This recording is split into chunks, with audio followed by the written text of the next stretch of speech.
ప్రభు యేసుక్రీస్తు నామమున అందరికీ శుభములు తెలుపుచున్నాను. పరిశుద్ధ ఆరాధనకి మిమ్మల్ని అందరినీ ప్రేమతో ఆహ్వానిస్తూ ప్రార్థించుకొని ఆరంభించుకుందాం.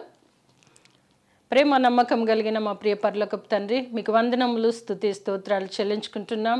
అయా, గడిచిన దినములన్నీ ప్రభా మీ ఉచితమైన కృప ద్వారా మమ్మల్ని అందరినీ కాచి కాపాడి ప్రభా నిన్ను స్తుతించి ఆరాధించడానికి మీ యొక్క పరిశుద్ధ దినమును మాకు ఇచ్చినందుకై మీకు వందనాలు, స్తోత్రాలు చెల్లించుకుంటున్నాం. అయా, జరగబోచున్న ఆరాధన అంతట్లో తండ్రి మీ సన్నిధి మాతో ఉంచండి. మీరు మాతో మాట్లాడండి ప్రభా. మీ యొక్క పరిశుద్ధ వాక్కును ధ్యానించుకొని చుండగా మా హృదయాలు తెరిచినైనా వాక్యమును అంగీకరించి వాక్యానుసారమైన జీవితం జీవించే కృప నాకును మాకును దయచేసి మీరే మహిమ, ఘనత, ప్రభావాలు పొందుకొనమని యేసు పరిశుద్ధ నామమున అడుగుచున్నాను పరమ తండ్రి, ఆమేన్. మంచిదండి, మనం అందరం కలిసి పాట పాడి దేవుని స్తుతించుదాం.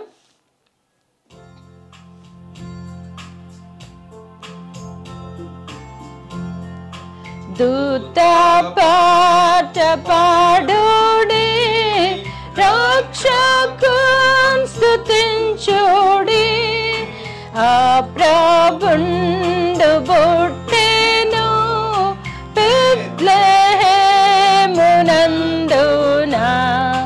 భోజనంబుకెల్లను సౌఖ్య సంభ్రమాయెను, ఆకాశంబునందున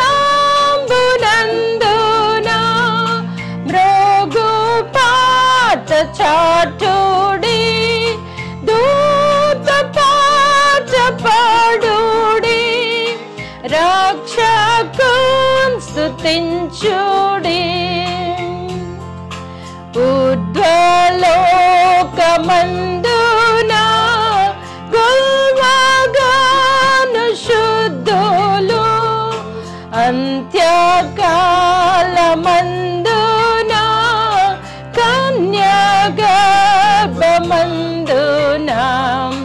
పుట్టినట్టి రక్షక, ఓ ఇమ్మాన్యేల్ ప్రభు, ఓ నరావతారుడా,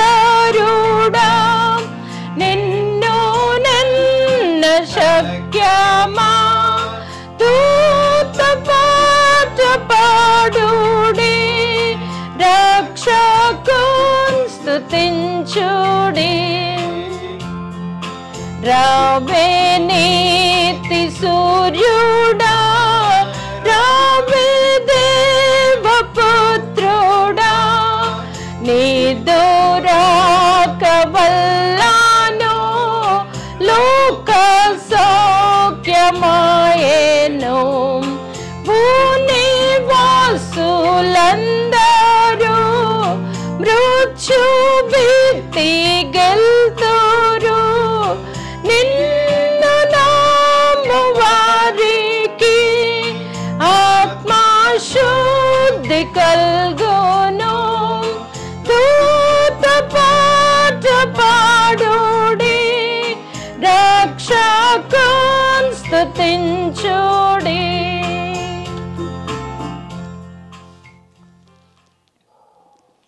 మంచిదండి, పరిశుద్ధ వాక్యం చదువుకుందాం, ధ్యానించుకుందాం. పరిశుద్ధ గ్రంథం నుండి మత్తయి సువార్త 2వ అధ్యాయము 10-11 వచనాలు చదువుకుందాం. మత్తయి సువార్త 2వ అధ్యాయము 10-11 వచనాలు.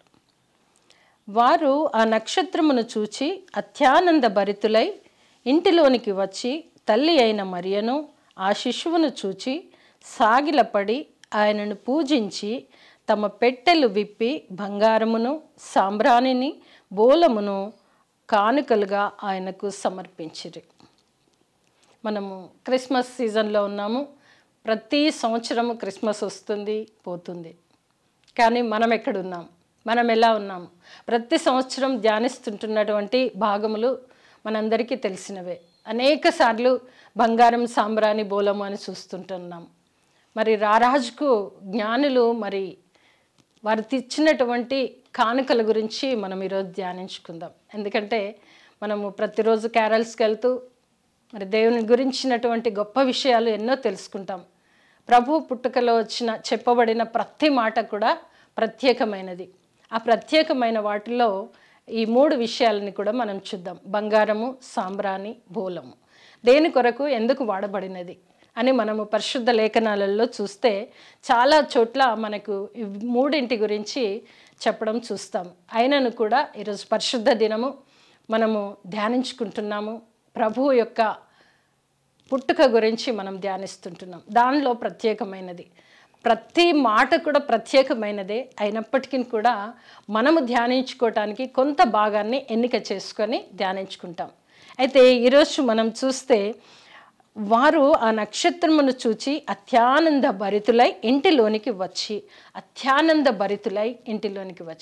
అత్యానందము ఎందువలన కలిగింది అనంటే దూర ప్రయాణము చేస్తూ వారు వస్తున్నారు. వారు ఎప్పుడైతే ప్రభువును కనుగొంటున్నారో అత్యానంద భరితులు అవుతున్నారు. మనం కూడా చాలాసార్లు ఏదైనా జరిగినప్పుడు ఎంతో సంతోషంగా ఉంటాం. దానినే అత్యానంద భరితులు. మరి వీరి యొక్క రాక, వీరి యొక్క ప్రయాణం అంత సులువుగా జరిగేది కాదు. తూర్పు దేశము మొదలుకొని ప్రభువు జననం ఎక్కడా, ప్రభువు ఎక్కడ జన్మించారు, రాజులకు రాజు ఎక్కడ ఉన్నారు, రాజుకు సరి అయిన బహుమానం ఏంటి, ఎన్నో రకాలుగా ఆలోచించవచ్చు. ఈ రోజులలో ఉన్నట్లుగా ప్రయాణ సౌకర్యాలు లేవు. వారు ఒంటెల మీద నడుస్తూ ఎన్ని రోజులు పట్టిందో మనకు తెలియదు, కానీ వారు ప్రయాణం అవుతూ వస్తున్నారు. ఆయన రాజు అని గట్టిగా నమ్మినటువంటి జ్ఞాని ఆ రాజుకు ఎలాంటి వెలగలిగినది ఇస్తే ఆయన రాజును గణపరచొచ్చో అని తన మనసులో దేవుని ప్రేరేపణ ద్వారా కనుగొన్నటువంటి వ్యక్తిగా ఒక జ్ఞాని బంగారమును తీసుకొని వచ్చినట్లుగా మనం చూస్తాం. 3 కలిసి వచ్చారు, బంగారు, సాంబ్రాణి, బోలము అని మనము చూస్తే పరిశుద్ధ గ్రంథములో వారు అత్యానంద భరితులై ఇంటిలోనికి వచ్చి తల్లి అయిన మరియను శిశువును చూచి సాగిలపడి ఆయనను పూజించి తమ పెట్టెలు విప్పి బంగారమును, సాంబ్రాణిని, బోలమును ఆయనకు కానుకలుగా సమర్పించినట్లుగా చూస్తాం. మరి బంగారమే ఎందుకు తెచ్చారు అని మనం చూస్తే భూలోకానికి అవతరించినటువంటి రాజు పరలోకములో మహిమనగరిలో ఉండే రాజు భూలోకానికి అవతరించాడు. ఆయనకి విలువ కలిగిన వస్తువేది అని చూస్తే బంగారం. ఆ బంగారమును గ్రహించినప్పుడు ఆయన మహిమనగరిలో ధరించే వస్తువు కూడా ఒక బంగారం.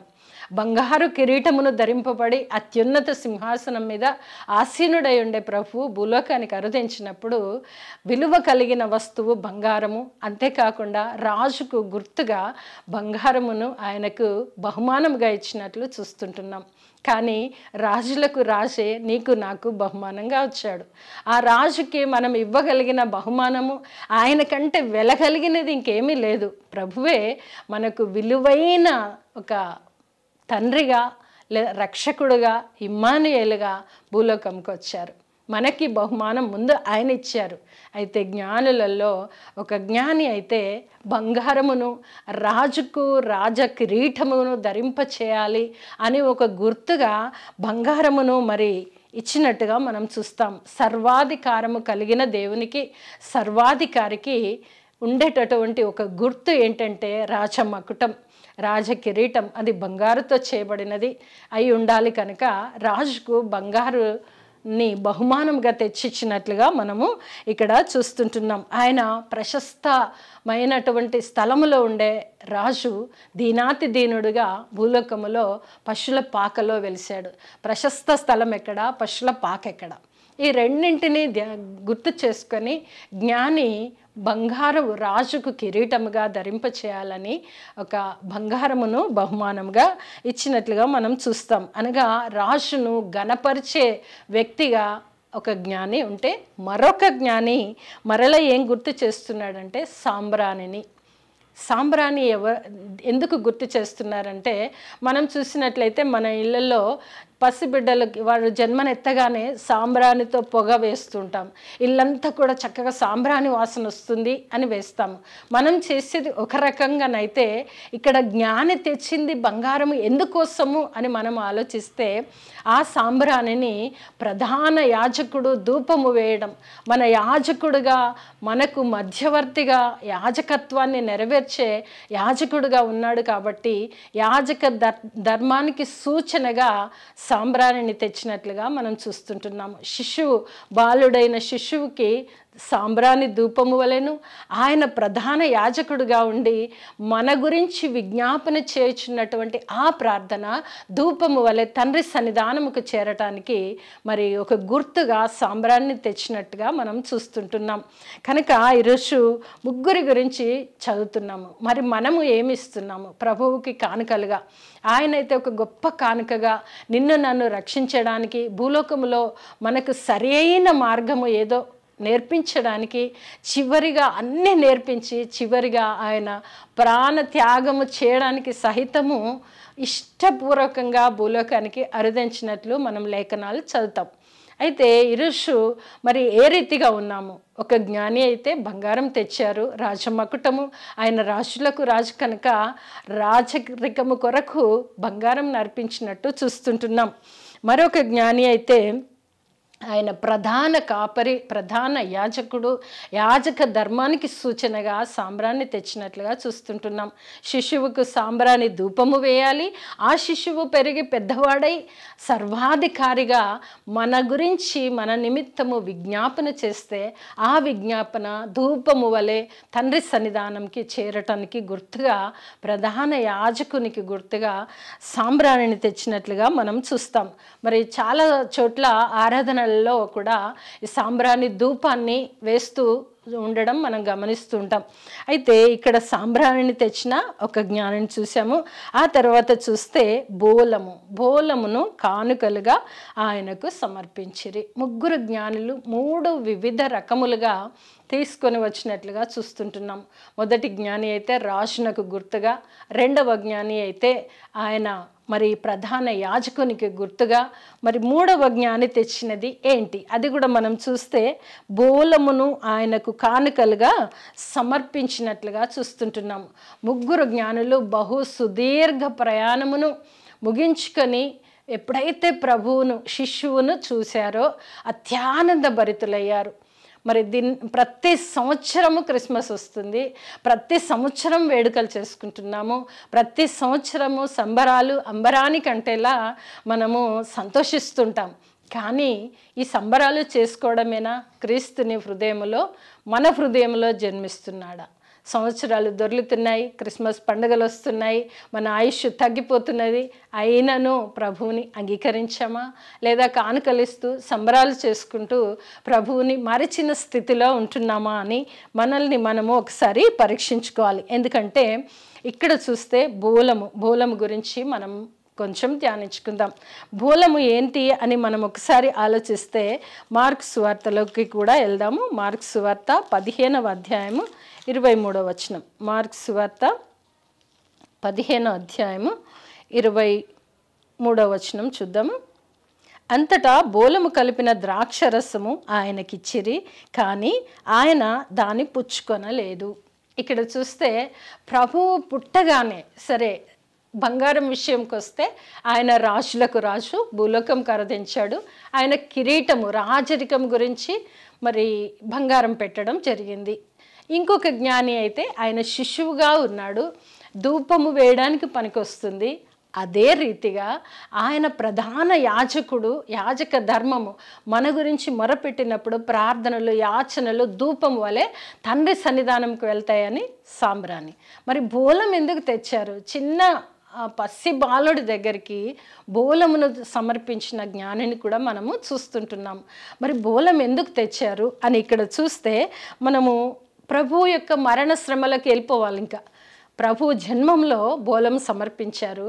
ఆ బోలము ఏంటి అనంటే ప్రభు యొక్క మరణ శ్రమలు. మార్కు సువార్త 15వ అధ్యాయము 23వ వచనం చదువుతున్నాను. అంతటా బోలము కలిపిన ద్రాక్షరసము ఆయనకిచ్చిరి, కానీ ఆయన దాన్ని పుచ్చుకొనలేదు. ఇక్కడ బోలము కలిపిన ద్రాక్షారసము అనగా చేదు ద్రాక్షారసము. ఈ బోలము దేని కొరకు అని అంటే శవాలని కుళ్ళిపోకుండా భద్రపరచడానికి బోలము పూసి ఒక లేపనము లాగా పూసి భద్రపరుస్తారని చరిత్రలలో ఉంటుంది. కనుక ఇక్కడ మనం చూసినట్లయితే యేసుక్రీస్తు ప్రభువు జన్మములో బోలము సమర్పించారు. ఆ బోలము దేనికి గుర్తు అని అంటే మరణ శ్రమల పునరుద్ధానమునకి గుర్తు అని ఒకటి చెప్పుకోవచ్చు. రెండవదిగా చూస్తే మార్కు సువార్త 15:23 యేసుక్రీస్తు ప్రభుల వారు శ్రమలో ఉన్నప్పుడు దాహమునకు ఆయన అడిగిన వేళ ఏమి ఇచ్చారు అని అంటే అంతటా బోలము కలిపిన ద్రాక్షరసము ఆయనకిచ్చిరి. అనగా చేదు ద్రాక్షరసము. ద్రాక్షరసం ఎందుకు ఇస్తారు అని అంటే ఆ గాయములను, ఆ బాధని మరచిపోవడానికి, మత్తులు అవ్వడానికి అది ఇస్తారు. అయితే దాంట్లో చేదును కలిపిన ద్రాక్షరసము అనగా బోలమును కలిపిన ద్రాక్షరసమును ఆయనకిచ్చిరి, కానీ ఆయన దాన్ని పుచ్చుకొనలేదు. అంటే ఆయన లోకరక్షకుడు, సర్వము ఎరిగినటువంటి సర్వాధికారి, ఆయనకు చేదు కలిపిన ద్రాక్షరసం ఇచ్చారు. సమస్తము మన కొరకు ప్రభువు ఇస్తే మనము ప్రభువుకి ఇచ్చే మర్యాద ఏంటి అంటే చేదును ఆయనకు ద్రాక్షరసముగా ఇచ్చినప్పుడు ఆయన పుచ్చుకొనలేదు అని వాక్యం సెలవిస్తుంది. కనుక ప్రభువుకి ఆ చోట మనము బోలమును చూస్తాము. మరి ఒక చోట కూడా యోహాను సువార్త 19వ అధ్యాయము 38 చూద్దాం. 19వ అధ్యాయము 38 అటు తర్వాత యూదుల భయము వలన రహస్యముగా యేసు శిష్యుడైన అరిమత్తయి యోసేపు తాను యేసు దేహమును తీసుకొని పోవుటకు పిలాతునొద్ద సెలవడిగెను. పిలాతు సెలవిచ్చెను కనుక అతడు వచ్చి యేసు దేహమును తీసుకొని పోయెను. ఇక్కడ మనం చూస్తే రహస్యముగా యేసు ప్రభు దేహమును అడిగి, యేసు శిష్యులలో ఒకరైన అరిమత్తయి యోసేపు శిష్యులలో ఒకడు అయినప్పటికీ కూడా రహస్యముగా వెళ్ళి పిలాతు దగ్గరికి వెళ్ళి నా ప్రభు దేహమయ్యా నాకు ఇయ్యు అని అడిగి తీసుకొని వెళ్ళినట్టుగా చూస్తుంటున్నాం. మరలా ఇంకొక రహస్యముగా వచ్చిన వ్యక్తి గురించి కూడా ఇక్కడ చెప్పబడి ఉంది. 39వ చదువుతాను. అంతటా రాత్రివేళ ఆయన యొద్దకు వచ్చిన నికోదేము కూడా బోలముతో కలిపిన అగరు రమారమి 150 సేర్ల ఎత్తు తెచ్చెను. అంతటా వారు యేసు దేహమును ఎత్తుకొని వచ్చి యూదులు పాతిపెట్టు మర్యాద చొప్పున ఆ సుగంధ ద్రవ్యములను దానికి పూసి నారబట్టలు చుట్టిరి. ఇక్కడ మనం చూసినట్లయితే బోలమును ఇక్కడ పూర్తిగా వాడినట్లుగా మనం చూస్తుంటున్నాం. యేసు ప్రభుల వారి జన్మలో బోలము కానుకగా సమర్పించారు. ముందుగానే భవిష్యత్తులో జరగబోయేది జ్ఞానులు వారు తీసుకొచ్చి కానుకగా సమర్పించారు. ఆ బోలము ఎప్పుడు పనికి వచ్చిందంటే యేసు ప్రభు మరణములో, యేసు ప్రభు చనిపోయిన తర్వాత నికోదేము అను వ్యక్తి రాత్రి వేళ ప్రభువుతో మాట్లాడాడు, ప్రభుతో ముచ్చటించాడు. నూతన జన్మ ఎత్తాలంటే నేను ఏం చేయాలి అని అడిగాడు. రహస్యముగా అడిగినటువంటి వ్యక్తి, ఇక్కడ రహస్యముగా అడిగిన వ్యక్తి వచ్చి ఇక్కడ ప్రభువుల వారికి ఆ యొక్క దేహమునకు బోలమును పూసి భద్రపరిచి యూదుల ఆచారము చొప్పున ఆయనని పాతిపెట్టుటకు మరలా నికోదేము అను వ్యక్తి బయటకు వచ్చినట్లుగా మనం చూస్తుంటున్నాం. వారి యొక్క విశ్వాసాన్ని మనం పరీక్షించాలి, వారి యొక్క నిరీక్షణను మనం పరీక్షించాలి. బోలమును ఎందుకు జన్మములో బహుమానంగా ఇచ్చారో కూడా మనము చూడాలి. మనం చూసినట్లయితే బంగారము రాచరికానికి గుర్తు, అలాగే మరి సాంబ్రాణి యాజక ధర్మానికి గుర్తు. బోలము చూసినట్లయితే ఆయన మరణమునకు గుర్తు. ముందుగానే జ్ఞానులు వారు తెచ్చినట్లుగా మనం చూస్తుంటున్నాం. అంతేకాకుండా ఈ బోలమును వారు చక్కగా ఈ యొక్క శరీరమును, మరణకరమైనటువంటి ఆ దేహమును భద్రపరచడానికి దానిని పూసి సుగంధ ద్రవ్యములు కూడా కలిపి నికోదేము తెచ్చినట్లుగా మనం చూస్తుంటున్నాం. అనగా యేసు ప్రభు జన్మలోనే ఆయన జనన మరణ పునరుత్థానమును గూర్చి తెలియపరచబడినట్లుగా మనం ధ్యానిస్తుంటున్నాం. కనుక అలనాడు జ్ఞానులు బంగారు సాంబ్రాణి బోలము యేసు ప్రభునకు కానుకగా ఇచ్చారు. మరి మనము ఏమి ఇస్తాము? మనము మన హృదయం ఇస్తే చాలు, మన హృదయములో ప్రభువుని అంగీకరిస్తే చాలు. ఇలాంటి క్రిస్మస్లు ప్రతి సంవత్సరం క్రిస్మస్ రాగానే సంబరాలు జరుపుకుంటున్నాము, అన్ని అలంకరణ అన్నీ చేస్తాము.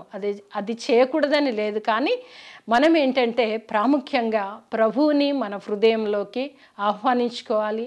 క్రిస్మస్లు దొర్లిపోతుండొచ్చు, కానీ ప్రభువుని అంగీకరిస్తున్నామా, సంబరాలతో సరిపెట్టుకుంటున్నామా అని మనం ఒకసారి గ్రహించాలి. జ్ఞానులైతే 3 వివిధ రకముల బహుమానాలను ఇచ్చారు. ఒక్కొక్క బహుమానము ఒక్కొక్క దానిని చూపిస్తున్నది. మరి మనకు ప్రభువే బహుమానంగా వచ్చాడు. నీ కొరకు నా కొరకు బలిదానం చెందాడు.